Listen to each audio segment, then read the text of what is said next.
My HOA ignored my noise complaints for a year, so I used their own 300-page rulebook to ruin them. When I first moved into my new condo, I thought I'd found the perfect place. It was quiet, clean, and run by a homeowners association with a notoriously strict set of rules. I thought that meant peace and order. My next-door neighbors, a couple in their late 20s, seemed friendly enough at first, but I soon learned their primary hobby was hosting definitely loud parties at all hours of the night. It wasn't just weekend parties, it was Tuesday night ragers with bass so powerful it would make the pictures on my walls tremble. At first, I tried being nice. I'd knock on their door, smile politely, and ask if they could turn it down.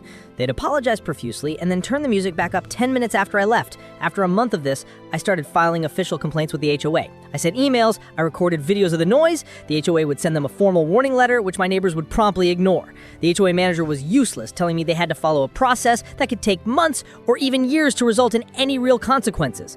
The breaking point came during a massive party they threw on a Sunday night.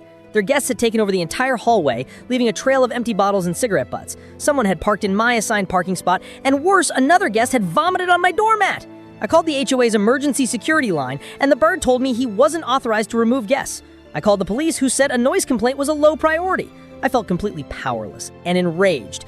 That night, I decided that if the HOA wouldn't enforce their rules, I would force them to. I downloaded the 300-page HOA bylaws and covenants document and spent the entire next weekend reading it, hand highlighter in hand, like a lawyer preparing for trial. And I found it. Buried in Section 9.8 was the ultimate weapon. Any gathering of more than 10 non-residents in a single unit is classified as an event and requires a special permit and proof of liability insurance to be filed with the board 30 days in advance. The next time they threw a party, I didn't complain about the noise. I became a silent documentarian. I took a time-stamped video of 17 of their guests crowding the hallway, a clear fire code violation cited in Rule 9.2. I took a photo of their unapproved string lights on their balcony, Rule 7.4. I photographed the car in my parking spot, Rule 11.1. Then I packaged it all into a single professional email. I sent it not to the useless manager, but to the entire HOA board of directors. CCing a lawyer friend of mine. I didn't write an emotional complaint. I wrote a formal request for the enforcement of fines for specific, documented violations of Section 7.4, 9.2, 9.8, and 11.1 of the bylaws.